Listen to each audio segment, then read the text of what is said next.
The best late-night conservative talk show in America, Jackassery Radio.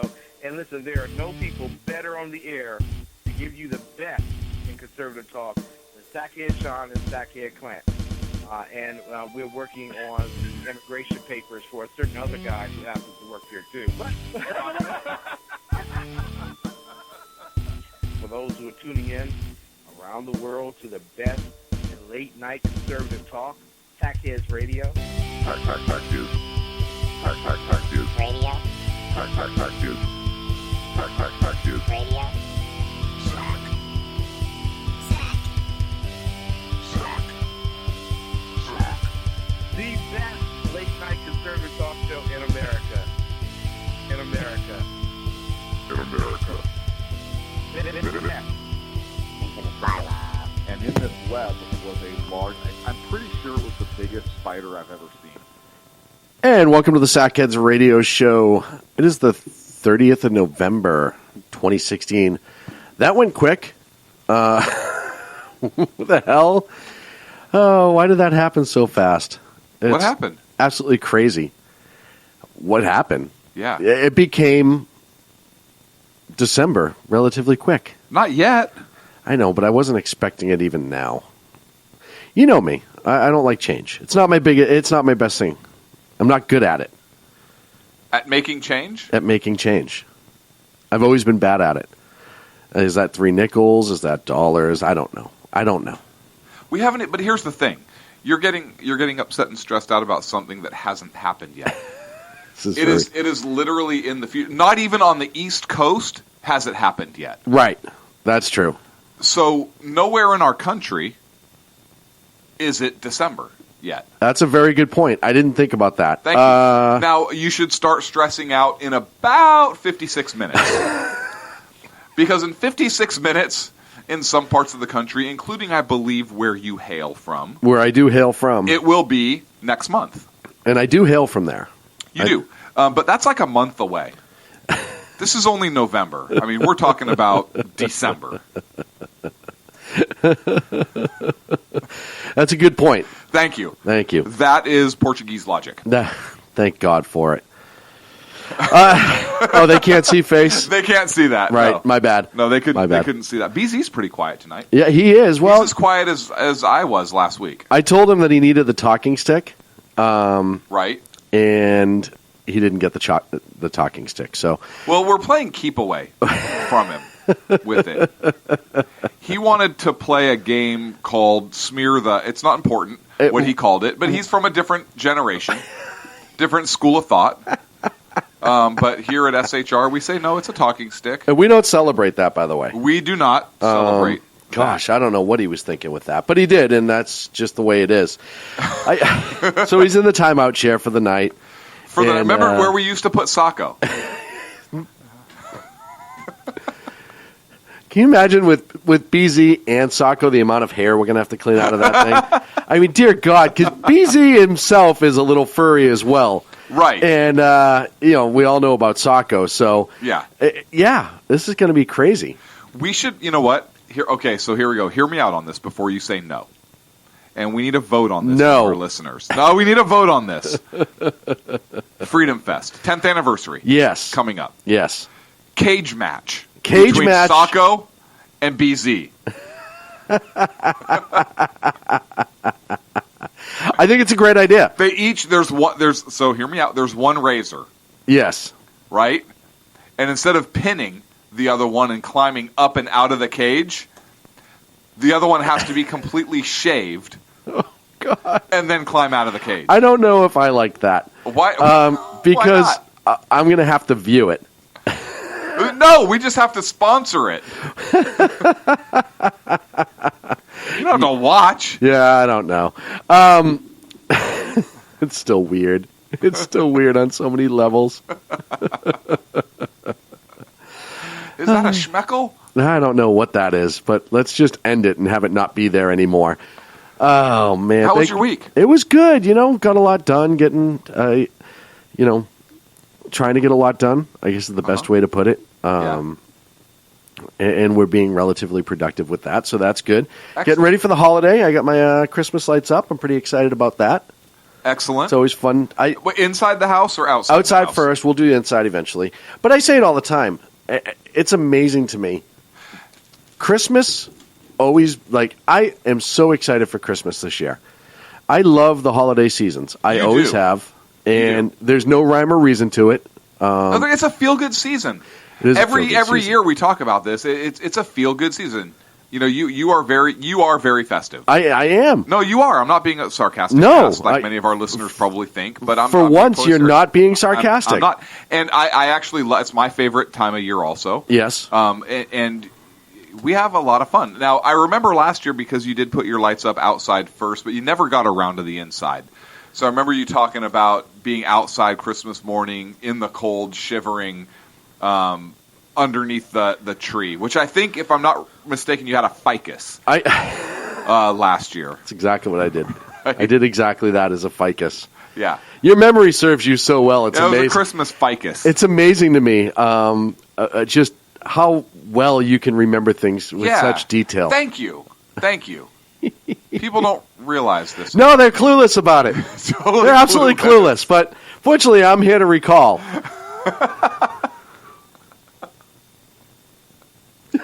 I think you wrote a children's book. I did. Sean and the Christmas Ficus. Sean and the Christmas Ficus. Oh, Fredo the Ficus was having a good year. So I named him was Fredo. Because if anyone at all followed The Godfather, they know who Fredo is. Oh, yeah. So it was kind of appropriate that Fredo the Ficus was my Christmas tree. And was in a kid's book. It was in a kid's book. He actually, sadly, he actually went out the same way that Fredo did in the movie. It was really sad. He was on a boat. So I have to give our weekly shout out to B-Dub. Yep. Howdy. Box Wine. As well as ACK. ACH, ACH, Ambulance Chasing Hack. So I sent him a message the other day, and I didn't hear back from him for like over 24 hours, and I was worried. He must have been like, it must have been a long ambulance transport, or maybe what I was thinking. Maybe it was a helicopter, right? He saw a helicopter flying overhead, like a medical helicopter, and he was like, I gotta find out where this is, right? One of the angel flights. Kind of like The Walking Dead when Rick was following the helicopter. I don't watch that movie. Yeah, never mind. Another TV show. Whatever. First season, whatever. So I was concerned that maybe he tripped again. So I started calling around to hospitals. Oh, I love it. Right? I started calling ambulance companies. Hey, any magnetic business cards? Rightfully so. On the side of your bus that you found? Hey, we're trying to find somebody, and we kind of need you to tell us how one quick thing. Right. Look, check your ambulances for magnetic business cards from a hack attorney. Right. Like, we need to know this information because I got to find him. Right. I believe is the word you were looking for. It was. Okay, good. And you remember you even made some phone calls out of area. Yeah, had to, right? Had to check on him. For stuff. But he got back to us today, so I was fortunate. He's okay. Thank goodness. He's okay. He's actually doing better. Mm-hmm. So our prayers are working for him, and our thoughts continue to be. Is he healing? He's healing. Yeah, he is. He's healing. Thank goodness. I think he's healing a little faster than he wants to, because if he heals too quickly, I think the dollar amount for his case goes down exponentially. So I think that's a concern for him a little bit. He's like, damn it, why do I have to be such an awesome healer? I think he's had those internal dialogues with himself. I can see this now. Hey, nurse, I need a little something special over here. No, that's a different movie. What is it? Take this sledgehammer, and I want you to hit me right in the wrist. Look, I'll slam it. I'll give you $1,000. Slam it, baby, between us. as hard as you can. This is just between us. $1,000. $1,000. We're in. I'm glad he's doing well. All joking aside. Yeah. There will be everyone in the chat room's already asking why we haven't heard from BZ yet. But I don't know if they're actually. Well, you know what? We have a game here on the Sackheads radio show. It's don't show up and don't call. No. And no. And We don't have that game. We do have That's that a game you try to play, and nobody else wants to get on board with it. It's like you keep coming out with Monopoly. Right. I'm like, no, it's like a Ouija board. It's fine. Right. Trust me. Like, what's Well, like, the worst thing that could happen? Well, like Clint, nobody wants to play Monopoly anymore. No, we're going to play Monopoly. Everyone's down with it. Okay, we'll play Monopoly again. See? It's the whole, we don't call, we don't write, we don't care what happens, blah, blah, blah, blah, blah. That's not a fun game for the rest of us. Though I knew at 7:45 last week that you weren't coming. And the only reason I knew that is because it was 7:45 and I didn't get the call saying, hey, just so you know, I'm running there now. Right. So I, on the other hand, and BZ, who communicate like normal human beings, I knew that BZ was not going to be here. He was a little under the weather. It might have something to do with the fact that he's jumping onto every show that he possibly can on the SHR Media Network. And I believe the term we're looking for is whoring himself out. Whoring himself out. That's the proper term. But he's feeling a little bit under the weather. He is in chat room and he is listening, and we hope he feels better. You know what? Because it is his age, you have to worry about those things. No, you right? do. You get a sniffle. You do. End of the world. Look, hard to keep a good man down. Right. That's why there's Viagra.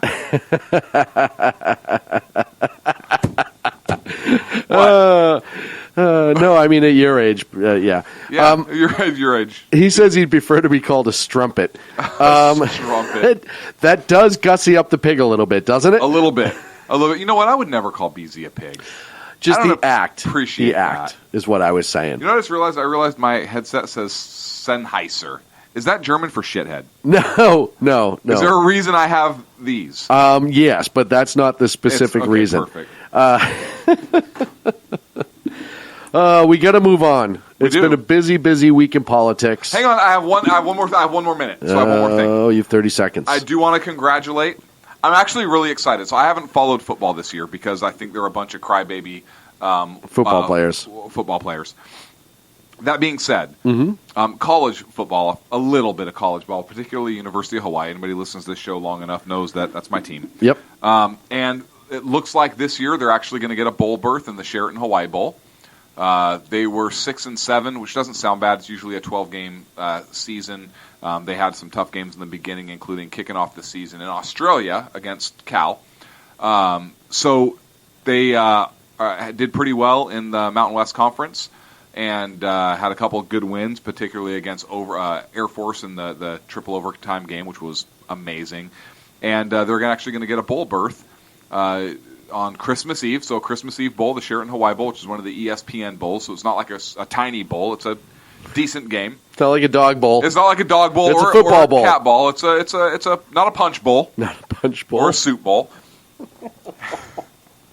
So I'm excited about it. Christmas Eve, University of Hawaii. In the Sheraton Hawaii Bowl. First bowl game in a few years. Well, isn't that nice? Yeah, so congratulations, U of H football. Isn't that nice? Good for them. I'm happy for them. I really am. I don't know crap about it, but good for them. Yeah, good for them. A new coach this year. Norm Chow got fired last year. Yeah. So, top it. See? Perfect. 1 minute. Oh, God. I love which clock you watch. Depends on your need at the moment. So there's one clock that faces me. Not including the 3 on your phone, the computer.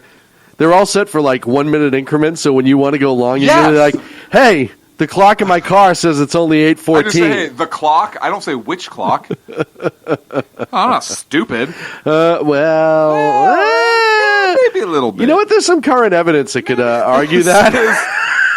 This is... You're really dooming yourself. So... Moving right along. It is... we got some of the best news... You know who we need to hire on this network? Oh, let's just go with what you have to say. Gary Gnu. There's no GNUs like good GNUs with Gary Gnu's. Sorry, you just said we have news, and that made me think of that. Literally, within the last hour, I'm just getting a news report that Ken McClinton put in the chat room, and it has to do with looks like a Tacoma police officer was shot responding to a domestic violence call in the last hour. So our thoughts and prayers are with him or her, because that's pretty sad. And hopefully they catch the perpetrator here pretty quick. However, the good news we got this week that involved death was Castro. Fidel Castro finally died. I'm okay with that. I actually feel good about it. Yeah, I'm okay Makes with me that. happy. I do want to discuss the craziness on the left. That there are some people who are actually like talking about. It's like saying, "What about all the good things that Hitler did?" They're like talking about like, Right. "What are all the good things that Castro did?" Like oh, what? he brought some people together, and he brought equality between this race and that race, and this, that, and the other thing. And I was like, yeah, but the guy who's killed anyone that's ever defied him, Che Guevara was in his cabinet. You remember Che? He was the guerrilla militant, the Oh, yeah, terrorist. he's the These guy- days, he'd be a terrorist. We called him a militant. He's the guy that has his picture on all those fashionable handbags and T-shirts. Yeah, he's a model. He's a model. He's just a model. He's kind of like an Abercrombie model. He's like a Calvin Klein model. Yeah. So the Prime Minister Kel, what do you guys call him? Dudley Do right there, the guy that runs your country. The Mount Me. The Mountie that's the president or whatever the hell. The Mount Me guy who runs stuff over there. The Prime. There goes our entire Canadian listening audience once again. Bye, Kel. Sorry. Oh gosh, sorry, Kel. He's in charge of the Air Force, like he spins the props on the Cessna. She says they call him a shiny pony. A shiny pony. That's from a Canadian. So the Canadian leaner shiny pony. So the shiny pony. PM Tater Tot is the other name that they have for him. Cheesy Tater Tots. Like threw out a whole bunch of praise for Castro. Fidel. And I just thought to myself, and you know what? I don't give Obama a lot of credit, but we're not sending a contingency for the state funeral, which I'm actually happy about.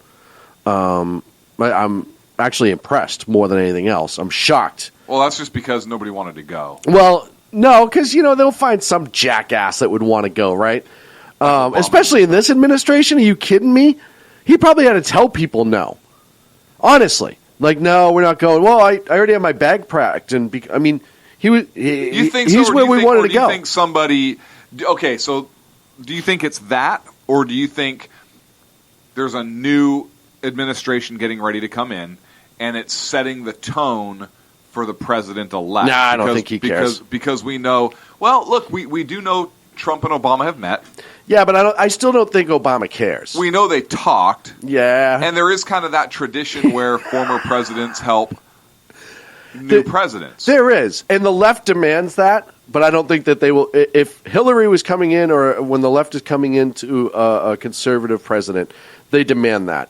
They will talk about doing it all for this president. I don't think it's happening. It seems like it, though, because the Trump hasn't been saying that hasn't been happening. Yeah, I just don't buy it. Okay.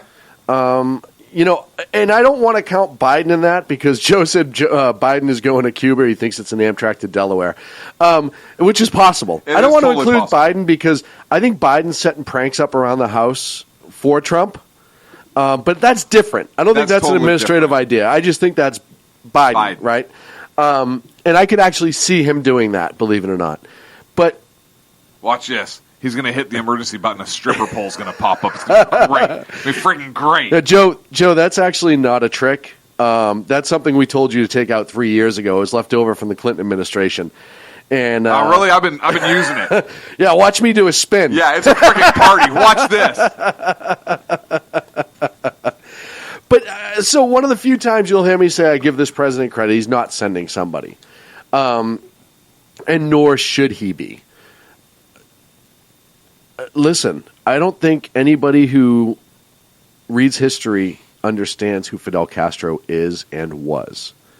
I don't think that anybody who's ever paid a little bit of attention knows who Castro is or was.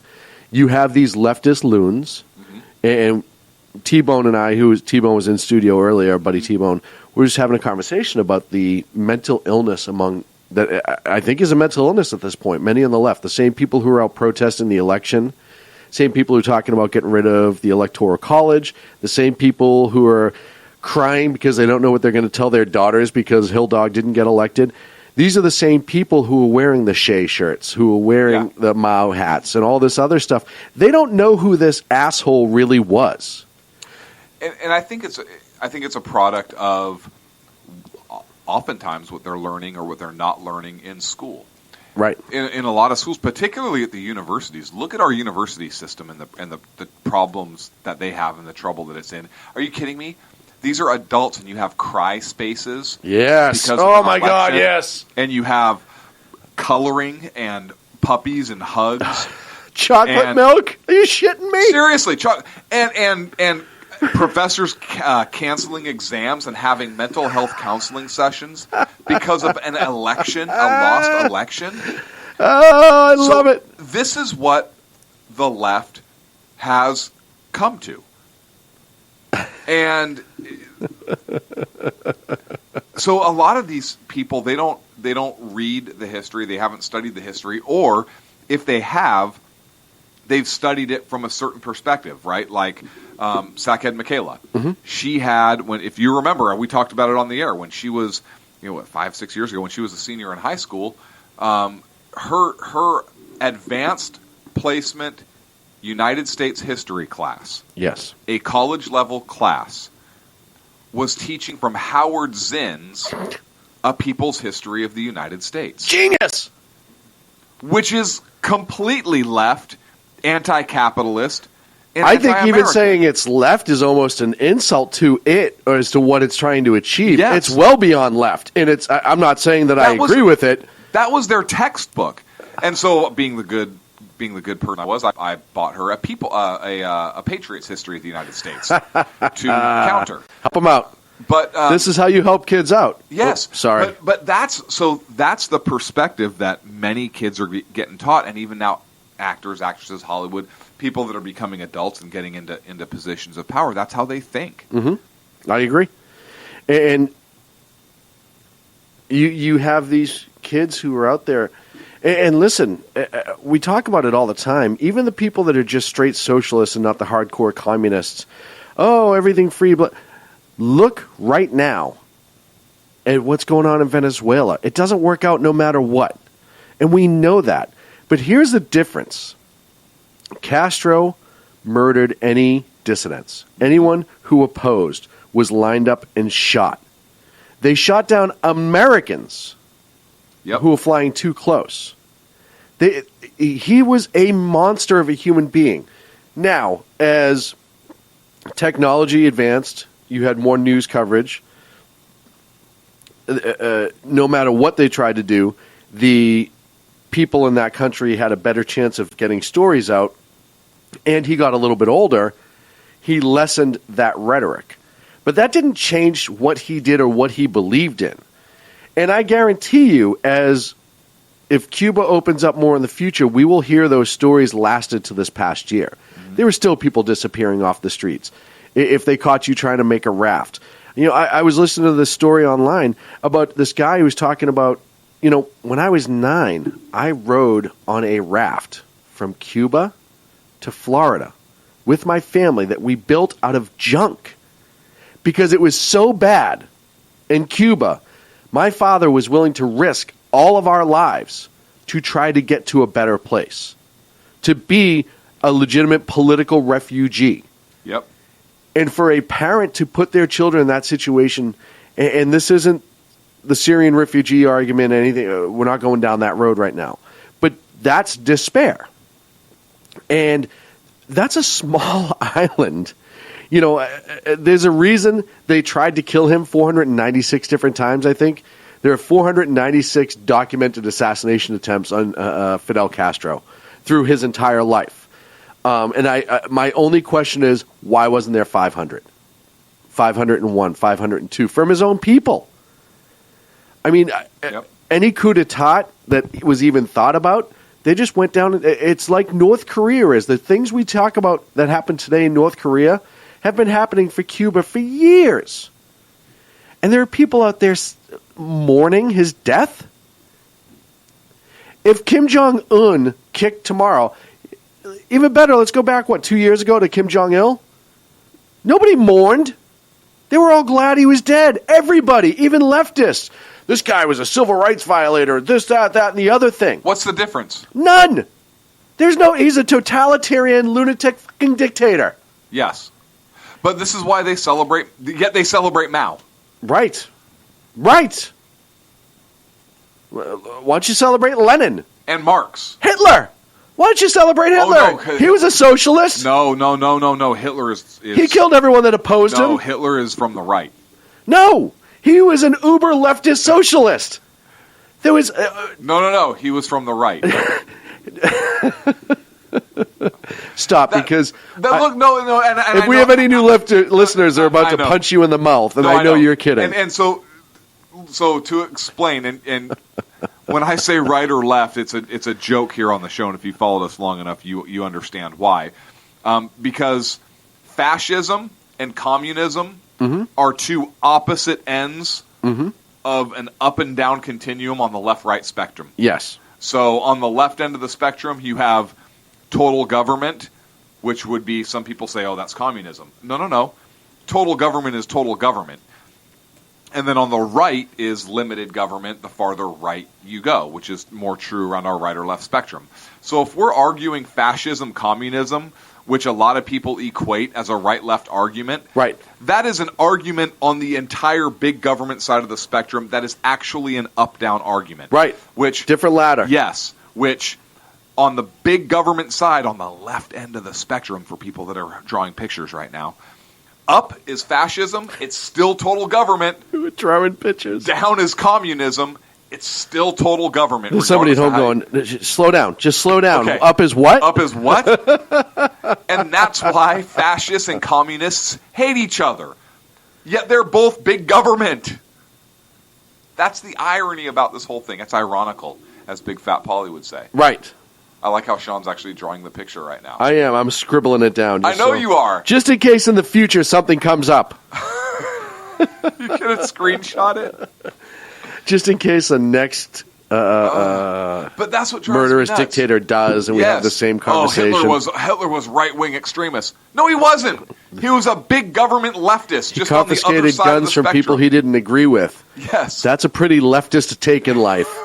Yes. And then used rhetoric and lies and media propaganda and education in order to focus on a certain group of people, education, in order to focus on a certain group of people to have them eliminated.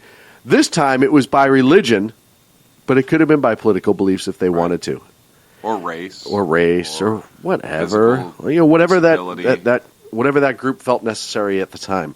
Hey, we're up against a break. Hell yeah, we are. Hell yeah, we are. When we come back, what are we going to talk about, buddy? Talk about Trump and his cabinet picks. Trump, the woodworker, because he's building a cabinet. We'll be back right here on the Sackheads Radio Show, live on the SHR Media Network. Get in the live chat. Conservative media done right. You're listening to the SHR Media Network.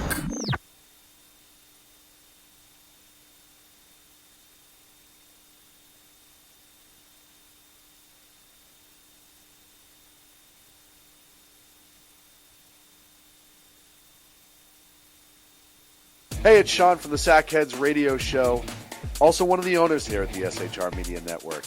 Are you opinionated? Have you ever wanted to do your own show? Have you ever heard somebody like the Sackheads and go, yeah, I could probably do that better? Well, now's your chance. Send me a 5-minute clip at sackheadsradio@gmail.com, and maybe you can be part of the SHR broadcasting team. sackheadsradio@gmail.com. Times are dark. The people are misled by corrupt politicians, lied to by establishment media, and deceived by the false messages of Islam. A nation looking for direction needs a guide. It needs a man with a cane. I'm Dave Milner. Join me on Spreaker, SHR Media, Pundit Press Radio, and YouTube through the SHR Media page for a different kind of commentary on the unpleasant blind guy. Because the truth is not always pleasant. In a world controlled by corrupt politicians. You got a business. You didn't build that. A team of ordinary to give voice to the voiceless and hope to the hopeless. Sackhead Sean. Dude, I'm not saying Cap was stupid, bro. Sackhead Clint. All good friends of ours usually show up drunk. Also starring Sacco as the producer. I'm a little bit drunk, 'cause I'm drinking. They are the Sackheads Radio Show. Every Wednesday at 8 p.m. Pacific on SHRmedia.com. The bloviating Zeppelin. He's big-footed enough radio shows to last a lifetime, courtesy of Sean, Clint, Ken, and Jersey Joe. Now it's time for him to waddle on his own 2 feet via the glorious SHR Media. Gird thy loins for the bloviating Zeppelin's Berserk Bobcat Saloon. Coming soon to Ossicles near you. Excelsior. Conservative media done right. You're listening to the SHR Media Network.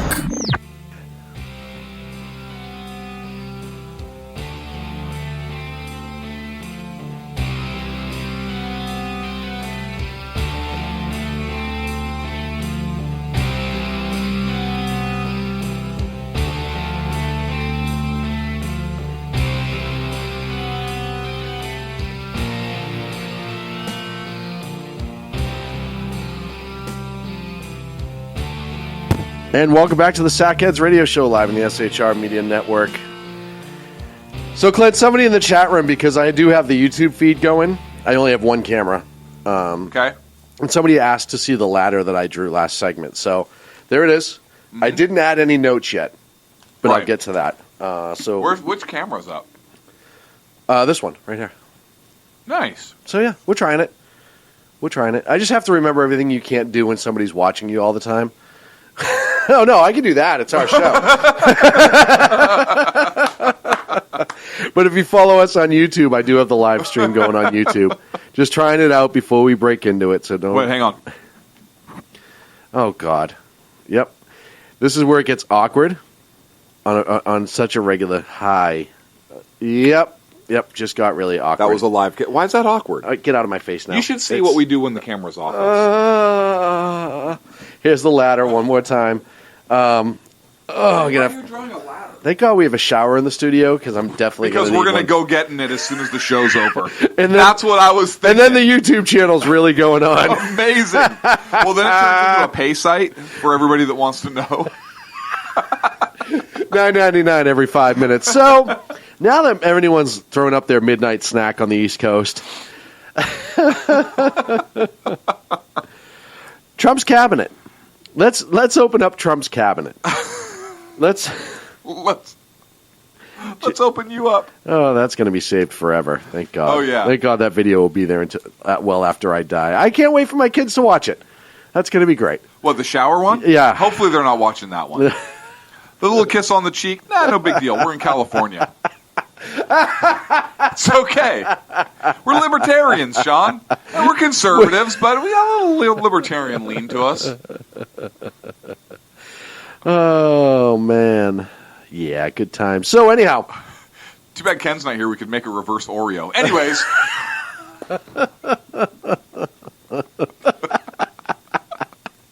Oh, God, the images that just happened in my head. So creamy filling. Go ahead. So, anyhow, where were we? Trump's cabinet. Yeah. So, first of all, I'm okay so far with his cabinet picks. For the most part. I actually think that our prediction is coming true. We talked about the fact, if you remember, that we said, hey, look, I think he'd put together a team of rivals. Mm-hmm. And I think Ken would be 2/3 in that. Sorry, Ken. I just... The comment, if I'm not looking at chat the whole time and I catch up on something, it's my fault. Wow. Go ahead. Wow. Wow. So I think he's actually staying true to that, and I say that because I know he was looking at. I mean, obviously Sessions, he was looking at for Attorney General. We'll see if he gets confirmed. I don't think he's going to have any problem confirming anybody. I don't really think that's a problem. Sessions? Oh, the Democrats are already lining up. Yeah, but they don't have the numbers to really do anything with it, so they can bitch all they want. Yeah, and listen, Sessions is going to get dragged through the mud for comments that he allegedly made 25 years ago. Yeah. And we know that. They're going to put on the media charade and all this other crap, but he's going to get it. I hope so. Because I think he'd be okay. But what really surprised me, pleasantly surprised me, not because I like the guy, but because it actually proved that I was right, is when he met with Romney. Yeah. And that's been everybody. And I want to get to Romney. Let's go down who he's picked so far, and then talk about who he hasn't. So Representative Tom Price, Secretary of Health and Human Services, he's a Georgia rep. Huge opponent of the Affordable Care Act, which is great. Which is good. And he's an orthopedic surgeon, so he actually has some idea. If Trump gets hurt, then he's got a doctor right there on staff. He describes himself as a Tea Partier and opposes both abortion and gay marriage. And naturally, people are gonna say what they want to say about that. It's like everything else. They're going to do everything they can to rip apart people. I think the biggest controversial one is Betsy DeVos, Secretary of Department of Ed, only because she was involved with that group that kind of went pro Common Core, even though she wasn't directly involved. She had some support for it, etc. But she was not a Trump supporter from the beginning. But she's a huge charter school advocate. Her American Federation of Children really pushes for charter schools. I think charter schools are great. I think that she has the ability to be really, really good at it. I think she could be effective. Who are we talking about? Her name is Betsy DeVos. Okay. Secretary of Department of Ed. You know who I'm really impressed with is Flynn, Michael Flynn, as his national security advisor. Okay. So far, listen. Look, I like that pick. Mm-hmm. I think that Flynn is a smart guy. Mm-hmm. Been around a while, obviously. I think that he's going to give him solid advice. Also been a supporter. We called Flynn being in a cabinet post. I thought maybe he'd be one of the Joint Chiefs. Yeah.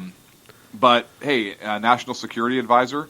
I think that's a great role for him. Mike Pompeo for director of the CIA. Mm-hmm. Great. I'm okay with that too. I really like. So here's a team of rivals. Nikki Haley. Yes. As the UN ambassador. Well, so this shows me, and we'll talk about each of these like you said, but this shows me that look, Nikki Haley was not a Trump supporter. No. At first, right? And neither was Romney, and I know we're going to talk to Romney here a little bit later. But look, he is going through. Trump did not build a multi-billion-dollar empire by being stupid or by not surrounding himself with people he believes can get the job done. He believes can get the job done, regardless if they agree with him or not. So the fact that he is picking these people and putting them together, I'm pleased. I'm very pleased with. What do you think about Nikki Haley? That was kind of a surprise. Listen, and it was a surprise. I know we talk about the whole he'll pick the right person. Nikki Haley, down to her core, I think is a very true American. Absolutely. She was a uber conservative sweetheart, and I mean that in a good way, for years. She's very outspoken. She's very smart. Mm-hmm. I think, considering, minimal foreign policy experience, but, I don't really care. Neither does Samantha Powers, in my opinion, so I don't see what that is. But I think, and again, with all of these picks in the cabinet, you have to understand that these people are not coming up with what they want policy to be. They are furthering the president's policy in a specific way. And in that case, I think that Haley will do a good job as long as she stays true to following the president's policies. And I think she will. Look, Trump's not stupid. he's putting people in positions where I think, where he knows that they are in line with his beliefs. So by him putting Nikki Haley as the UN ambassador, that tells me that Trump thinks the UN is a bunch of bullshit. Because, look, Nikki Haley is a Tea Party darling. Yep. Right? She is not a big UN supporter. Ooh. So the fact that he put that in her he put her in that position is either a big FU to her, which I don't think, because he wants to get a job done, or it shows where his mindset is on that. Just like you were talking about Betsy DeVos, right? She was a millionaire, a billionaire businesswoman, and also known for school voucher. School choice, like you said, I think she's anti-Common Core. Well, she was involved with a group that was pushing Common Core, but I don't know how closely. There's been a bunch of back and forth about that one specific group that she worked with. But she's huge into charter schools, which is kind of the opposite of Common Core. Yes. Very much so. So, and I'm a big proponent. I think charter schools are huge. So I think there you have a good choice. Secretary of Transportation, you have the former Labor Secretary, Elaine Chao, who served under President Bush when she was appointed as Labor Secretary. She was there for 8 years. And, she is married to Mitch McConnell. Well, but, nobody's perfect, right? Nobody's perfect. White House counsel, Donald McGahan. For the council. I'm going to be an attorney now. Mick going to have a job now. Big Mick, I don't know. Anyways, he was went to the Navy Academy, Notre Dame guy. I don't know much about him. I know he was a former FEC guy, former Federal Election Committee guy. What do you think about Deputy National Security Advisor, Kathleen McFarland? I always liked Katie McFarland. I always found her to be informative and intelligent. Fox News analyst. Yeah, and that's where I saw her a bunch, obviously, like everyone else. But I guess she'll be okay as long as she's following as long as nobody here mavericks and does their own thing, right? And they use their qualities to further the policy. Then I think we're doing okay. Steve Mnuchin, Secretary of Treasury. I like that. Yeah. I like that pick a lot. Yeah. It shows he's getting away from that Ivy League crap, real world experience. Ivy League, and he's putting together people that are... he understands money. Yeah. I mean, he was not only the finance chair for Trump, but he did 17 years as Goldman Sachs and became a partner. And then he's been involved with some pretty big purchases and some pretty big money movement. I think he will do well, kind of along the same category in a way, is Wilbur Ross for Secretary of Commerce. Listen, this guy made his money. Former banker. But he made his money in industries like steel and coal, buying companies and restructuring them and fixing them.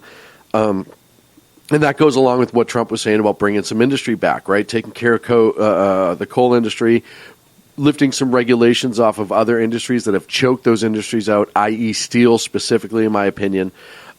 He's against free trade agreements, all that stuff. So I think that he will do well. Again, all of these, he's picking a lot of people who are really kind of not well known. So it's hard. Well, I mean, some of them are well known, but so far, picks like that. Seema Verma, the administrator of Centers for Medicare and Medicaid. I don't know anything about her. Nothing. Nothing about her. Todd Ricketts. I know he's part owner of the Chicago Cubs. Right. So another business guy. Yeah. Right. Son of the Ameritrade founder. Other than that, I don't know much about the guy. But again, big business. Yep. Right? Businessman, business mentality, not an Ivy League. Right, actually, I studied books. Has done it, has been there. The rubber's met the road with these people. All people so far that I'm okay with from what I know of them. You look at offers that are out there right now. You have Secretary of Housing and Urban Development, Dr. Ben Carson. We've talked about, I would have liked to have seen him offered Surgeon General. Head of HHS was allegedly offered, but he turned it down.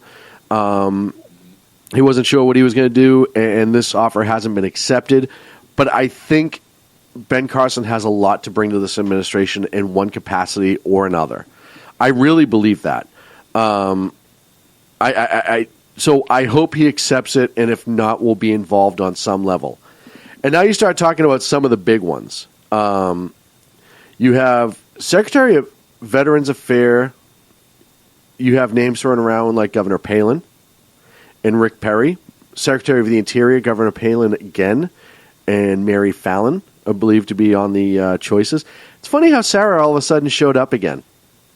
Not that she's ever gone away, Governor Palin, but she hasn't been on the forefront as she helped Trump during the campaign. But as far as being involved in a lot of things, she's been doing her own thing for a while. She's been chiming in when it's important. I like Governor Palin. I've always liked Governor Palin.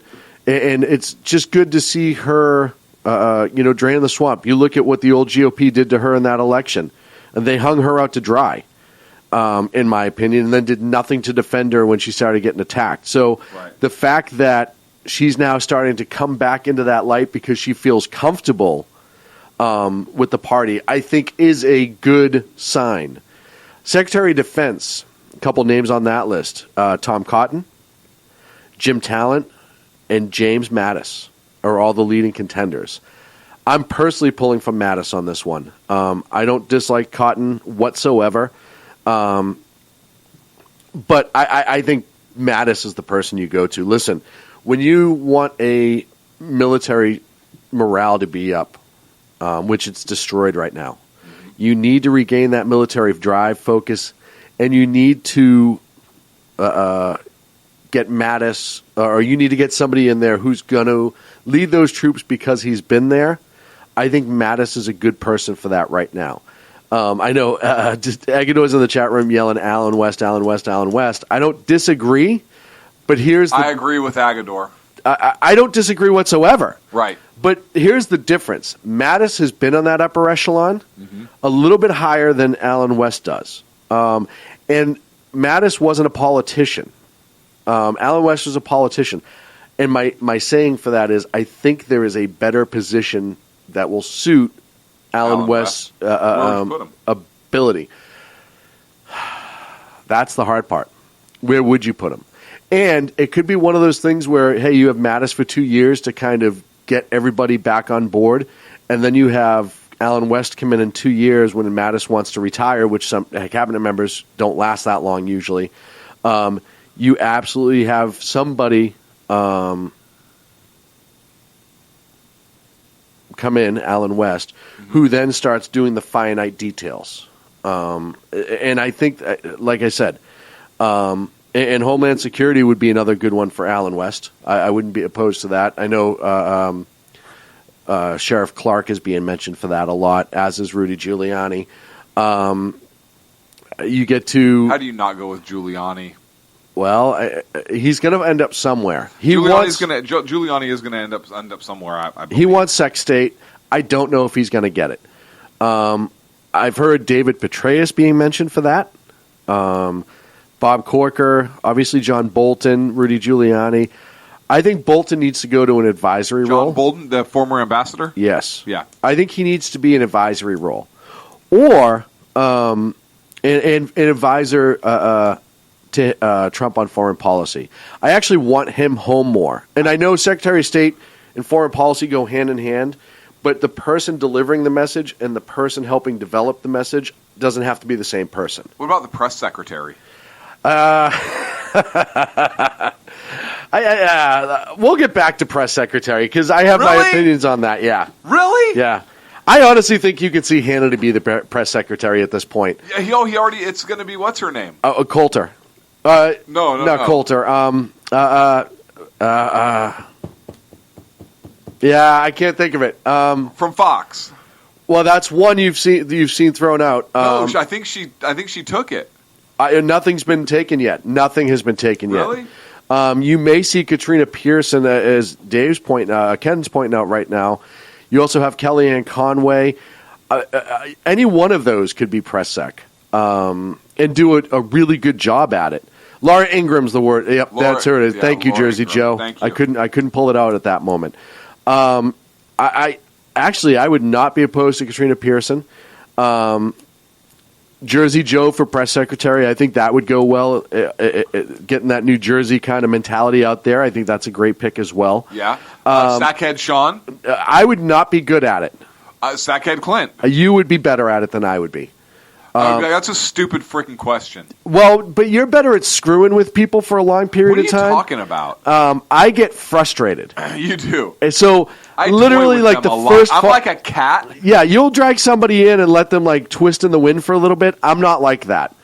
After like the second dumb question, I'm like, and you're gone. Next, throw him out. No, throw him out. You are. I want him thrown out. You are. I continue to mess with them. Yeah, and that's just not my forte. And make them look stupider and stupider as they ask the same question. Yeah, I'd be horrible. Joe and I would be the same. We'd just be swearing at people left and right. It just wouldn't work well. So press sec's going to be interesting. There's a lot of really good people that'll be good for it. And again, you go into that whole, you're looking at 4 years. A lot of these people don't stay in these positions for the entire 4 years. So there may be people set for the setup and then people for the follow through in a lot of these positions. Look, I want to get to Sex State. Well, we have 6 minutes left. Yeah. That's the big one. So that's the big one. We got 6 minutes left. So look, he met with Romney. Yep. There are a lot of Trump supporters who were upset that he met with Romney. Yep. I understand that to a point. I understand if it. Look, no, I do. I understand it. I really do. I shouldn't say I understand it to a point. I say I agree with it to a point. So let me rephrase that. I completely understand why they're upset. That being said, Romney is a very, very intelligent guy. Yeah. And, I agree with that. And Trump, look, Obama put Hillary Clinton in as Secretary of State, and we talked about it back then, so he kept an eye on her. He kind of kept her reeled in, and she was in, and she actually, she was in a position to get people killed. But with Romney is a very, very smart guy. Mm-hmm. I think Romney could do well in that position. Trump wants Romney to go to the White House and do all the booby traps Joe set up. So you're the Secretary of Springing Traps. Go get him, kid. I'll do that. So I actually like the fact that he reached out. Even if he doesn't pick him, I like the fact that he reached out because it proves that I was right. Well, about Team of Rivals. But beyond that, I'm going to stop bragging. I like it because it shows that regardless of the personal problems he's had with somebody, he's willing to hear. He's willing to look past that and get the best people, or look at getting the best people for the job for the good of the country. Or he's going to have the last laugh, and after what Romney said during the campaign, turn around and be like, oh yeah, by the way, Mitt, thanks for coming. It's not going to happen. And just screw with them. Because part of me would think that was a riot too. They're like, yeah, you know what, I brought them all in, but didn't hire him for a reason. Because he wasn't good enough. Which is why he didn't win an election. So, moving right along. That would be funny. And if Trump could come on Sackheads and talk about that would be amazing, because that's the kind of jackassery we enjoy. However, I think he's past that. Mm-hmm. I think Trump is past that. Right. I just don't see Rudy getting the spot. I actually don't. Do you see Romney getting it? I don't know. That's the hardest. I'm having a hard time with this one. Romney? I know you understand the frustration, just as like I understand people being frustrated with that. Right. Well, listen, all joking aside, Romney knows international business. He knows how to get deals done. He was a successful businessman. Yep. We've talked about that before. Romney, and the only difference between Romney and Trump as far as a being successful in business is Trump's more outspoken about his politics. Romney's a pussycat. Now, you didn't have to add the word cat at the end, right? When you're talking about going overseas, I think he could be semi-effective. I don't think he could be as effective. I don't think he's aggressive enough. As much as I hate John Kerry at least will talk a big talk, even though we know that what they do behind closed doors is totally different, right? Oh, Iran will never, blah, blah. Hey, Iran is doing all the things you said they weren't going to do. Yeah, well, we all knew that was going to happen, right? But at least he'll go out and talk a talk on some level. Romney, I don't think has the I don't think he has the testicular fortitude that position needs in a current America, in a modern world where you have so many countries that are starting to push us around. I think you need somebody that will push back. You need somebody that can snap America back into being who we are and set a tone early. Yep, really but early. I think Trump will do that. But I also think your Secretary of State, who's shaking hands with a lot of these leaders, needs to be able to convey that same message in person. See, I think that's important. I see that point. I think that's Trump important. has the capability of being so direct that in this case, he might want a Secretary of State that can come in and smooth the feathers back down. Mm-hmm. Mm-hmm. In which case, Romney would be a good pick. Well, but how soon do you want those feathers to go back down? I think as soon as you send him. No, Mitt, you're not getting on the plane yet. I think the international cage needs to be rattled a lot. Okay. I think a lot of people who the last 8 years have felt that it's okay to push us around, not just in trade deals, but you look at ISIS, you look at all these, you look at the Russians right now. So you'd be in favor of putting Obama in that position? No, no. No. Yeah, because he's such an ass kicker. You said kiss, sir? Let's throw President Mom Jeans over there. Holy Lord. I think Rudy would be better at that. I really do. I think Rudy would be better about carrying the White House's message, but still be enough of a diplomat where Chris Christie. No. Bull in a china shop. Christie's done. You will not see him ever again. He's going to disappear and go away. Because of the whole Bridgegate. Because Trump got what he needed out of him, and now he's gone. I think I just talk about for somebody being brash and shaking the cage. Oh, but I think Rudy can do that as well. He's got that New Yorker attitude, but he's also got that ability to be that courtroom lawyer when he needs to, right? Control that anger, push that case in the direction you want it to go, stick to the facts, get loud when you need to, but then soften up that tone. He was a successful prosecutor. He was a good prosecutor. Mm-hmm. So was Christie, to be fair. Giuliani, I think, was better in the courtroom. But the other thing is, Rudy has dealt with more international things being in charge with the mayor of New York, more than the governor of New Jersey, in my opinion. Probably. So I think that he is actually a better choice for that. We're up against a break. Create a new department, the Department of Injustice, and nominate Obama. Well, you'd finally have the perfect cabinet pick for that. Thank you, Ken. You actually would. I think that would be outstanding. And then not run with any of the recommendations. To just come up with a million different things, and no matter what, just sidestep it all. Like, hey, we did an investigation, and that was found to be bullshit. Yep. And actually, Major Dave, who's a new guest in our chat room, brought this point up, is Trump is now the de facto head of the Republican Party, and he will have to pick who replaces Priebus. That change alone is a good start to draining the swamp. And I told you my thoughts on Priebus last week. You got old school GOP under your thumb now because you have Reince under your thumb. Yep. So when we talk about people to lead that party, Trump's smart. Alan West comes to mind as the new leader of the GOP. Alan West comes to mind. So all of these things are great possibilities, and that's how we solve problems here. On the Sackheads radio show, as I regurgitate other people's ideas. We're up against a break. When we come back, we have so much to talk about, I don't even know where to begin. I want to get on to Little Kim's 9-page letter. I know, but that might have to be the last 15 minutes. I literally want you. I know, you want me to read the 9-page letter. I know. Complete with accent. We'll figure that stuff out, but we have more important things to talk about up front. No, we don't. What's more important than a 9-page letter from Riddle Krim? We'll be back in a minute. Conservative media done right. You're listening to the SHR Media Network. Breaking news. According to the latest report coming out of SHR Media, a merchandise store to support both the Reaver of Common Sense and SHR Media has just been unleashed to the general public. Be forewarned that this site can be contagious and numerous items can be purchased to support the best news programming. Go to Reaver.one website and click on the store link to check out the merchandise.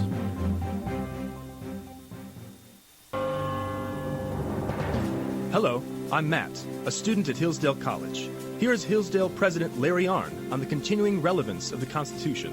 Many argue today that the Constitution is outdated because it addresses problems peculiar to the 18th century. Some parts of the Constitution do read rather quaintly. Consider the injunction against titles of nobility in Article 1, Section 9 of the Constitution. But is that so outdated? The purpose of the injunction is to prevent the government granting special privileges to some for partisan reasons. This strikes at the heart of the rule of law. The crony capitalism so common today is a place where the government bestows favors and tax dollars on some businesses to give them a leg up over others. This is exactly the kind of thing the Constitution was meant to prohibit. The Constitution is not so outdated after all. This Constitution Minute was brought to you by Hillsdale College. To join the national conversation on the Constitution, go to constitutionminute.com. Times are dark. The people misled by corrupt politicians, lied to by establishment media, and deceived by the false messages of Islam. A nation in confusion needs a guide. It needs a man with a cane. I'm Dave Milner. Join me on Spreaker, SHR Media, High Plains Talk Radio, Live Rebooting Liberty, and YouTube for a unique brand of commentary on the unpleasant blind guide. Because truth is not always pleasant. In a world controlled by corrupt politicians. You got a business. You didn't build that. A team of ordinary men emerge from the ashes to give voice to the voiceless and hope to the hopeless. Sackhead Sean. Dude, I'm not saying half was stupid, bro. Sackhead Clint. All good friends of ours usually show up drunk. Also starring Sacco as the producer. I'm a little bit drunk, 'cause I'm drinking. They are the Sackheads Radio Show. Every Wednesday at 8 p.m. Pacific on SHRmedia.com.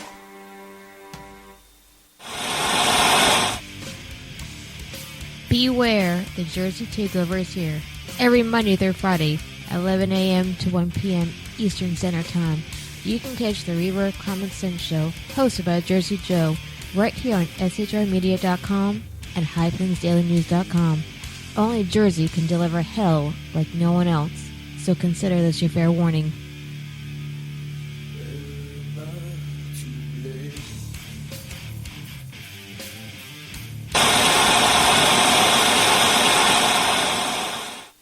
Conservative media done right.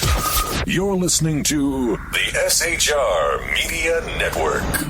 And welcome back to the Sackheads Radio Show live on the SHR Media Network. I'm Sackhead Sean, Sackhead Clint sitting across the way. Thank you so much for joining us for the second hour this lovely evening. So you had another point you wanted to make before we moved right along. I did. Somebody in the chat room just said Moose Wang, because if that couldn't be any more of a Sackheads Radio comment, I don't know what would be. But go ahead. Moose Wang. Moose Wang. I like it. Isn't that a position on a naval ship? Oh, that's bosun, boatswain, or whatever, however you say it. What? I don't know. I'm not a seaman. I mean, I was a long, long time ago, but many, many years. Yeah. Now you're more of a coxswain. Go ahead. I'm here all week. Tip your waitresses. Try the veal. Oh my gosh, that's great. So Trump campaigned big time on saving manufacturing jobs. Yes. Here in America, and he's already started. Mm-hmm. The air conditioning company Carrier, yes, based out of Indiana, Mike Pence, home state, was looking to move about 1,000 jobs, if I remember right, overseas. So America, Indiana, the state was going to lose those 1,000 jobs. They were going to be shipped out overseas. Again, more American jobs going overseas, and Trump was able to come up with some kind of deal with the company to save those jobs. So Carrier has agreed to keep those jobs here in the U.S. The details have not come out yet, but they are going to come out and talk about which jobs or how it worked out to where they're able to keep these 1,400, I said 1,000, 1,400 jobs from going to Mexico. He's not even president yet. Not even president yet. I was happy. I'm curious what kind of deal. Moose Wang, get on that gun turret. Mama in the chat room.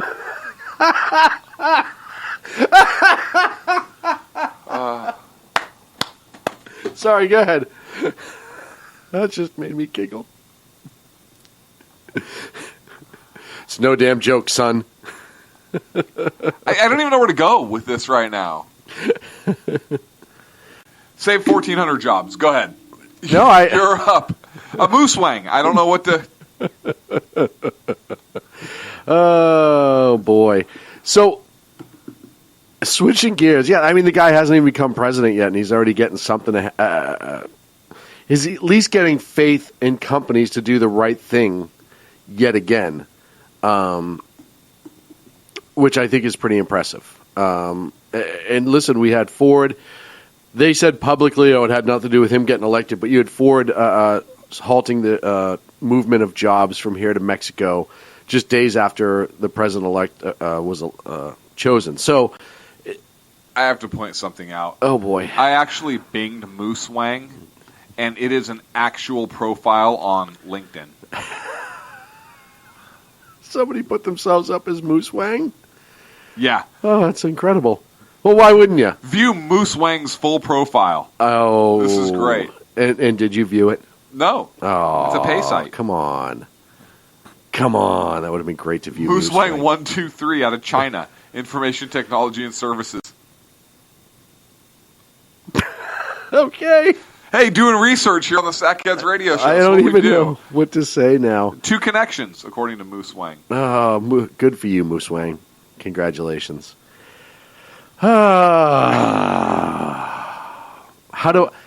What's my segue from this topic to the topic that we were supposed to get into?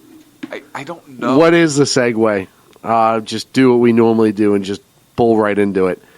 Well, look, we could segue your home state's that college that banned the American flag. Talked about it last week. Talked about it last week. I was you said segue. I know. I need a segue. Doesn't matter. Earlier this week there was an attack Monday morning. Terrorist attack at Ohio State University. Somali-born student carried out the car and knife attack. The Federal Bureau of Investigations is now saying that he may have been inspired by ISIS groups as far back as 2011. He was heavily influenced by Anwar al-Awlaki. As we know, he was also the one who influenced the marathon bombing and the Foot Hood attack. Says that even Adam Schiff, a representative out of California, who's on the House Intelligence Committee, said that they're still going through his electronic devices, but it becomes clear that he was radicalized online. So you even have a Democrat coming out and saying, this is what we think it is, which is kind of a big deal. He obviously conducted his attack by driving his vehicle, which is believed to be registered to a family member, into a group of students who were outside of a hall on campus for a fire alarm. They're still looking into if there was a connection between that fire alarm, which was a confirmed gas leak, and the attacker. So you had all these kids outside waiting to go back first day after Thanksgiving break, waiting to go back into class, and this asshole takes his vehicle, plows it into a group of people, and then he gets out and starts slashing both the people he's just run over and other people in the crowd. What had happened was, witness reports, is that while when he crashed his vehicle, people ran up to the car to see if he was okay. And one of the first people to see if he was okay got slashed when he jumped out of the car with the knife and went after them. Fortunately, because of that fire alarm, fortunately for the good guys, a police officer was there within 60 seconds of the incident and immediately engaged the attacker and shot him dead.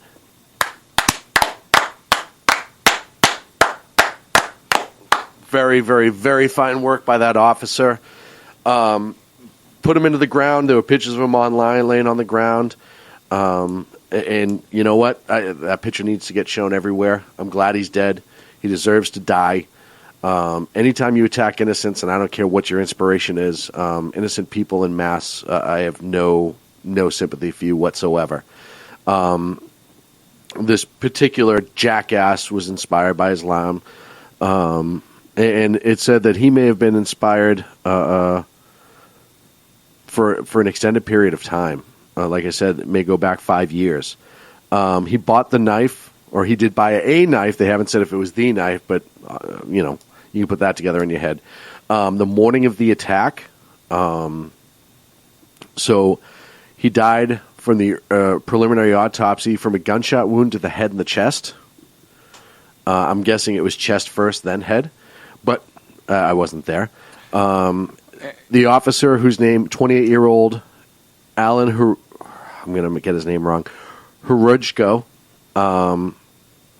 it was hired in 2015 by the Ohio State University Police Department, and has always scored very, very high mark on any of his performance evals and everything. He appears to be an outstanding police officer.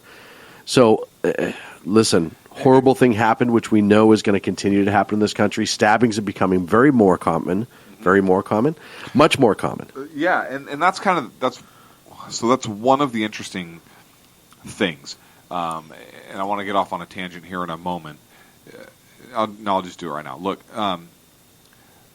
we focus so much on active shooter attacks here in the U.S., even schools and so forth. A lot of schools and public agencies are getting spooled up on active shooter. Homeland Security has put out videos. Texas has put out videos. Run, Hide, Fight. FEMA has videos and active shooter information. So that information is out to the general public. It's not just tactics-related training for emergency medical personnel or fire or cops or whoever's going to be responding to these incidents.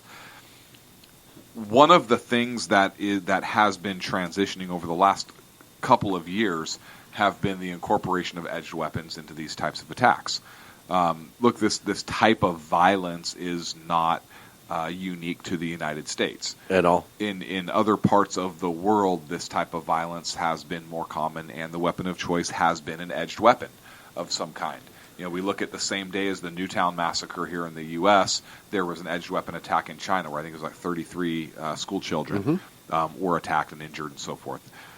So this type of violence, again, nothing new. We're not unique as Americans, but we got the term active shooter because when that type of violence has happened here, historically the weapon of choice has been a firearm. Right. Now, that's not any kind of commentary on 2A. That's just a statement of fact. There seems to be this transitional shift away from the exclusive use of firearms here into the United States into now this edged weapon. And we look at the UC Merced attack here in California. Terror-inspired, it seems. Civilian got involved and stopped that attack pretty early on, the construction worker. Right. We had the student that brought the knife to school in Philadelphia, stabbing and slashing attack. We had the Isla Vista rampage here in California. First 3 victims were killed with a knife. Guy gets in his car, tries to run people over, I think injured 7, and then shot 10, injured 7, and killed 3 before he was shot through the car door into the hip by an officer and then killed himself. There was the edged weapon attack, the beheading in Oklahoma, and on, and we can name several of these. But it's interesting how these edged weapon attacks have now made its way into the U.S. and many of them seem to have this terror component. Look at the mall up in Minnesota. Yeah, the airport. Just 3 weeks ago. Then the airport attack as well. The airport attack with a machete, I think it was. Then you also had There was one more out there. I can't. Down in L.A. just recently, a Los Angeles police officer was attacked with a machete as well. We have this highway patrol officer up in Northern California that was attacked with a machete. So, these true random violences with the knife that really meet that definition of active killer. And I think we're seeing a transition of terminology as a result of that also, getting away from active shooter. FBI's last report, big shock, of active shooter did not meet the traditional definition of active shooters. A lot of the incidents they were referencing were actually firearms-related homicides or targeted violence. Right. So, which we can get into why that is and why they're trying to skew the numbers or whatever. But can we? Yes. But the active killer definition. We know why they're trying to skew the numbers. Oh, no, absolutely. There's no doubt, particularly under this administration. Especially under this administration. But the fact that you're looking at a picture of a dead terrorist on American soil again after this knife attack it just reminds us that we always have to stay vigilant. And folks, this is why your Second Amendment is so important. Not just one of the many reasons. One of the many reasons. This is why. What if that cop wasn't there? Yeah. Who else is going to stop that guy with a knife on a college campus where they're specifically not allowed? Yeah, in a gun-free zone. This terrorist was interviewed prior by the I believe it was the Ohio State University newspaper. I don't remember the name of the publication, where he talked about praying. And how he was almost afraid to pray in public on the college campus because he didn't want to be attacked or whatever. Really? Yeah. Yeah, really. That's the problem. He was mad that he didn't have a safe space, and, so he made his own. I don't know how that works, to be completely honest with you. Other than the fact that he was so afraid to have his prayer interrupted that he went out and decided to run over and stab some people. So there you go. That's what you call fair. That's what you call people who get it. Listen, it's insanity. I've talked about it a million different times today. The Lantern is the publication. Okay. Oh, we talked about the Ohio State University newspaper. It was called No. I now I understand. Yeah, and he saw himself as a victim of Islamophobia. Okay. Is referencing the article. So if anybody wants to look at it, this terrorist was talking about how he was a victim. This bolsters his argument. Yeah, he was a victim of Islamophobia. The article was August 25th, 2016 in The Lantern, which is the student newspaper for Ohio State University. I just wanted to make sure to source that out so that people didn't think I was just pulling stuff out of my... No, I know.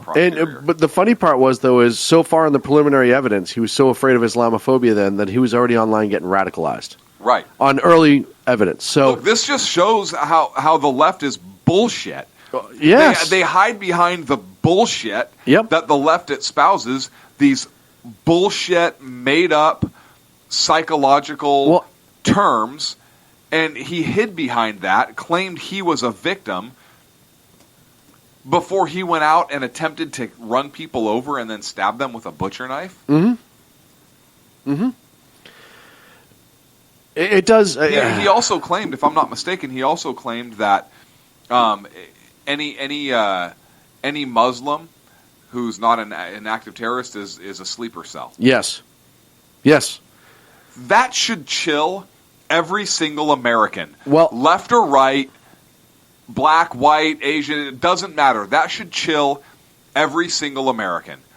That this individual literally views the Quran and Muslims as a religion.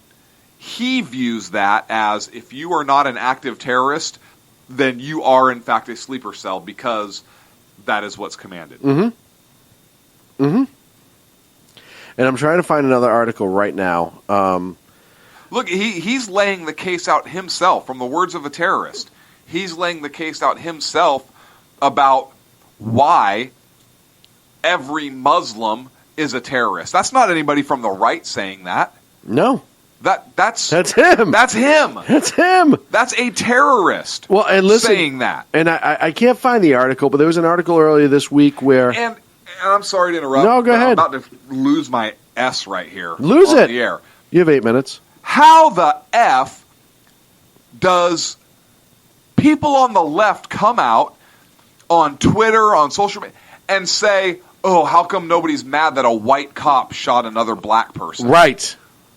Are you fucking kidding me? This asshole was trying to knife college kids. Yeah, but you don't understand life from his point of view, Clint. I don't give a fuck about his point of view. He was a terrorist piece of shit who tried to run innocent people over and then attacked them with a knife when they tried to help him. I totally agree. I'm sorry, I'm getting angry. I know you should. This will make you more angry. You ready for this? Yes. A U.S. Islamist group arming up in anticipation of Trump. There are reports out there right now. There was allegedly a report that an Islamist group in the secretive compounds in upstate New York and other ones have been told by Pakistani Muslim leader Sheikh Gilani, who operates 22 Islamic villages around the nation. This is according to Clarion Project, who are pretty reliable. That these groups are being told to arm themselves in the wake of the Trump presidency for, I foretold, disastrous results should this man be elected the American president, Gilani said in a statement shortly after he was Trump was elected president. So you now have this guy out there who's in Pakistan, but he operates these 22 quote-unquote Islamic villages throughout the countries. You know these Islamic villages where Sharia law is actually in place inside the confines of these villages, even though the left in this country loves to act like they don't exist. You have more and more rhetoric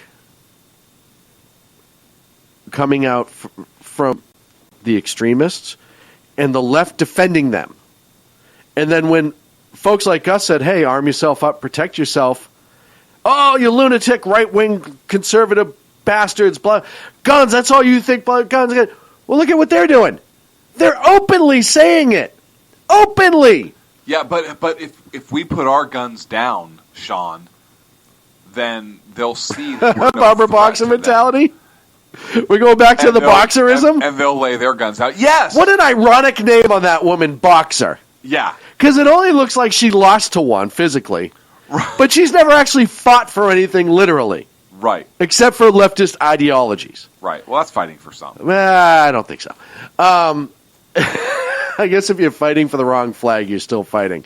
But this is what it's gone to in this country. They're in our face. I mean, this isn't them targeting these sleeper cells right now. This is a Pakistani Islamic leader who is a militant putting this out there to these Islamic villages that we know exist and telling them to arm up.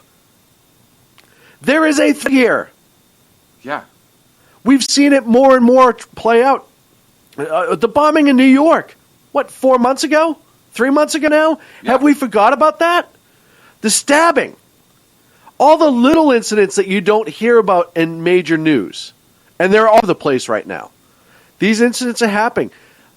There are Muslims who are attacking non-Muslims for being a non-Muslim and just going to jail for the simple assault or the battery or whatever. There's no hate crimes being charged on these people. There's no terrorism.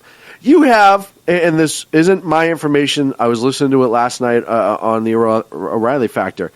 You have a Kent State professor, I believe it's Kent State, who is currently under the investigation of the Federal Bureau of Investigations for terrorist-related activity, who is still currently teaching at Kent State. I just want you to think about that for a minute. This is where it's gone to. Yep. And we're being told not to worry or it's fine, and I'm hoping everyone can hear this because I'm getting some staggering activity on the computer here. But this is where it's gone. And you still have people who are defending these assholes. That's the thing that kills me. Yeah. So, look, So here's basically, so there was a 3-month period, roughly, between the time that Jackass gave the interview and the time he initiated the attack. Mm-hmm. Was he radicalized and then carried out the attack within that 3-month period? No. He was probably He was already radicalized. He was already radicalized, most likely, right? And all reports are pointing to that. Right. So he uses Islamophobia, right, to justify his terrorist actions, right? And then they use every sign after that, after they have this attack, and then, hey, well, now we have to address the terrorism issue, and then they point and say, no, that's Islamophobia.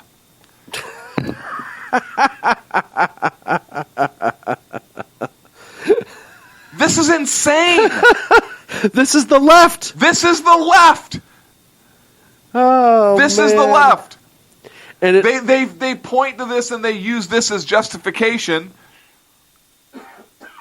And then when they do something and we say we have to fight terrorists, they say, well, that's just Islamophobia. What? It's a self-fulfilling prophecy. Yes. And they're allowing it to be fulfilled in front of our very eyes. Yes. This is insane. Wouldn't you say that in some ways the left could be considered the ninth imam? Yes. I would say that in some ways the left is clinically insane. Oh, I agree with that wholeheartedly. I believe there are elements on the left. I think there are two different groups on the left. There are the leaders who want the control of the people, and then you have the followers who are mentally insane enough to follow these leaders. I think on some level, it is definitely a mental illness. When you are sitting there allowing for your own undoing and advocating for it, and not just in the religious aspect here, many parts of your life. Yeah. Repeatedly. When you want the government to be so powerful that it runs every aspect of your life on one hand, but on the other hand you want anarchy. And on the other hand, you want big government and anarchy. Insanity. It's insanity. You don't realize those two cannot cross. You want more government, but then when the police show up in riot gear, you want less give government. You more government. You don't want government. It's just crazy to me. We're having a technical difficulty here. Well, we're up against a break. So we're supposed to be up against a break. We're going to try to sort it out right here on the Sackheads Radio Show live on the SHR Media Network. By the way, you can clinically be scared now because it is, in fact, December on the East Coast. Damn it!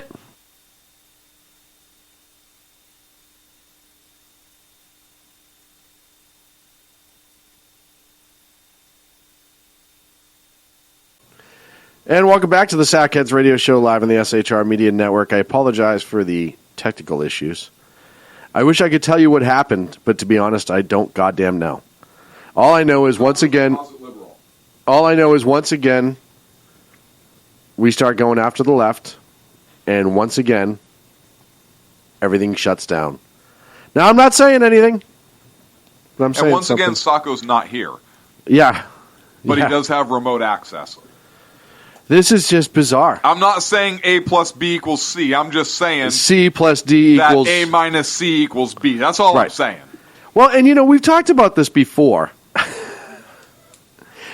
It's very strange. The last time the computer just went off, which has never happened before, it's got a battery backup. There's no way there was no warning. There was no blue screen of death. It did not act in a spike. Right. It did not act in a very typical manner. This time, not only did it didn't just normally die, everything froze, but nothing did. So I could see things scrolling, I could see things moving, all the other stuff, but it didn't respond to anything. So I don't even know how long at this time we were off the air. Why? Because Little Kim knows that his segment is coming up. Little Kim does know his segment is coming up. I'm afraid to open the story back up. Afraid to open anything on the computer now. Oh, God. So I'm just gonna start talking about it. Go ahead. Little Kim sent a 9-page letter to us demanding that we stop our hostile nuclear threats towards his country. Did we wait? He sent it to the sackheads? No. Why would he do that? I meant to the U.S. I mean, if he wants to send us stuff, to the U.S. but many in Washington are saying it's a direct message to Donald Trump. Right. North Korea, they haven't been too talkative about Trump's election win, but in this 9-page letter, it talks about basically what it hopes America will do, and I think you have a direct quote. Bro. He said he wants to. No, you have to read it in the. Wait, I'm getting to it. Okay. Quote it. This is your segment. Kim Jong Un also claims that U.S.-led sanctions have deprived it, being North Korea, of the legitimate right to peaceful development of outer space and its buildup of self-defense, nuclear deterrence. God, I'm going to hell. Riddle Kim went on to say the U.S. is running amok to impose unilateral sanctions. It is said that, adding that he believes the root cause of escalated tension between the Korean Peninsula lies with the U.S. hostile policy of nuclear threats against the DPRK, now the Democratic People's Republic of Korea. I don't know why I let you talk me into this shit. I didn't talk you into anything. I simply said we have a segment to do. By the way, it's funny that it's the Democratic. The irony. This is why the left is so funny. We need to be a democracy. We're not a fucking democracy. Right. I could call this the Democratic bottle of water right now, but there's no democracy going on in this. Right. This is ridiculous. The shit that they will say. Listen, all he's trying to do is to make friends with New Daddy. New Daddy's coming into the house. Is he trying to make friends, though? He is. You think so? Yeah, in his own Did he little. send him rice and seaweed? No, you put it so eloquently. I don't think they eat sushi, Clint. Nice way to generalize that region. But I don't think that he seaweed understands what he's getting into. I think in his own, because you have to understand, he grew up in the bubble. He grew up in the fallacy of his grandfather and his father. I think a lot of the stuff he is brainwashed to believing because that was the only way to keep the legacy going, right? At some point, if you're just an actor, you'll lose your role. I think that he absolutely believes all this shit. I believe he doesn't understand the capabilities of the North Korean military. I think he doesn't understand how... he knows they have AA guns. Right. Well, he knows how to deal with people he doesn't agree with really well. But I don't think he honestly understands, as much as, say, his military advisors do, et cetera, because he thinks he's smarter than he is. Do you think his military advisors really understand? Yes. The guys that have been around 50 years, they know what they can and can't do. But they're just too freaking scared to go up and tell them he'll kill them. Get fucking killed. He'll kill them. Look at what happens to anybody who sneezes the wrong way around him. You can be a 30-year general high up in his cabinet. He straps you to a board and blasts you with an AA gun. Just amazing. Because of that. That alone. But that's the reality. So, are we going to give him the Sackhead Humanitarian Award for that? Yes. Ending it quickly. He could have tortured him. Yep. So, gave him an honorable death. I hate to make fun of it, but at this point, what the hell else can you do? Right? So, but this guy, I really think, believes that this 9-page letter to Trump will actually change something. Like, all of a sudden, Trump's going to... shit. We just got a letter from North... Hey, everyone, come around. Stop. Kim Jong Un wants us to stop a few things, and he needs to do it. I really believe that he believes that. Because Trump and Obama are from opposite parties. Well, so if Obama is doing these things, then obviously Trump wouldn't. Well, I don't even know if he has that mentality. As much as, hey, he's the new guy, and for whatever reason, the last one was kind of mean too, and maybe we can get to him now. I have no idea who he is. He looks like the guy I saw on The Apprentice a couple years ago, but that's about it. From my stolen box. From and the signal we steal from South Korea. I really think this guy is crazy enough. One dude jumps the fence, plugs in an extra cable splitter, tunnels it all the way back. No, because you know how right on the DMZ they have those set of meeting rooms and everything? Yeah. It's just the South Korean rock Marines walk in and there's just a plug and an extension cord over the line. And again, guys? Really? Come on. That's your side. Our side doesn't have power. Yeah, I know, but this is our side. That's your side. Technically, you're stealing power and cable. Right. It's just one cord that goes all the way to Pyongyang from the border. Just one cable line. Just thousands of feet of it. That was stolen from South Korea as well. It's scrap metal. Right. Oh, man. Yeah, it's absolutely crazy that this guy thinks. And listen, though, I think he believes his own BS. I really do. Of course he does. That's the craziest part. Like, you ever have like a friend who, like, you see telling a story at a party and you're like, oh, this is BS. And your friend kind of has that don't look me in the eye because you're going to call me on it type thing. Yeah. Nobody could call him in the eye because it's not BS. That's the amazing part. So I don't know what he thought. I want to be Secretary of State just so I can go to North Korea and meet with Kim Jong Un. Remember when Bill Clinton just showed up and grabbed two girls and left? Wait, that didn't happen exactly that way. That was Thailand. They weren't girls. I may have misspoke on that one a little bit. No, but remember that, though? When you had those two students that were being held by North Korea, and we were trying to, like, get them out and all this other stuff, and then Clinton just shows up, and it's almost like Kim Jong is like, I remember you from the island. High five, buddy. What are you doing? What's going on? I just need these girls to get back. Of course you can have the girls. Any other girls? Did you bring me girls? I'm just here in official capacity. I don't remember that. You don't remember that? No, Bill Clinton Google went it. to North Korea. You can Google it. Trust me on this one. You can Google it. Man. Yeah, it's just... there's an update on the Tacoma, Washington incident involving the police officer who is now deceased. The suspect has barricaded himself into a house. So that's going on in Tacoma as we speak. And I know that we're having issues and people are having a hard time getting back in, and I apologize. I've done everything I can on this point on my end. So hopefully you're able to get back in. We may have to have an early out tonight, sadly, because I don't know what's going out right now and what's not. I'm getting conflicting reports. Some people can get it, some people can't.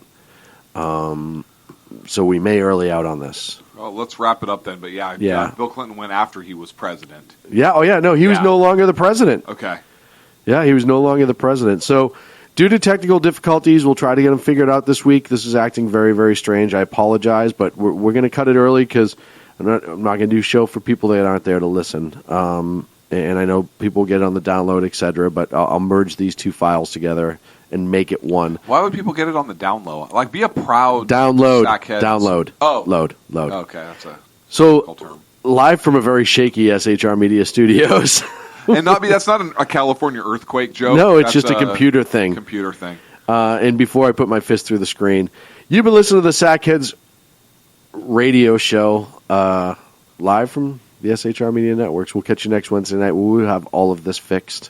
Whatever it is, we will fix it. I don't even know what this is. I know you don't, but we'll fix now. it. Thank you so much for joining us and sticking through us with any of the technical difficulties that we did have. With any of the bullshit. The bullshit. We'll check with you soon.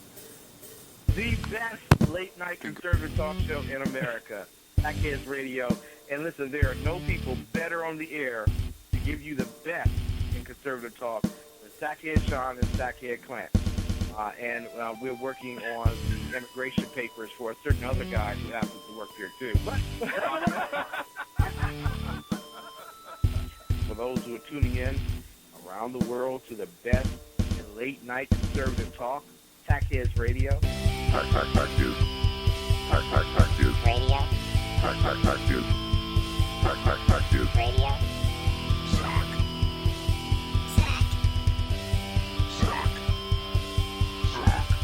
The best late-night conservative talk show in America. In America. In America.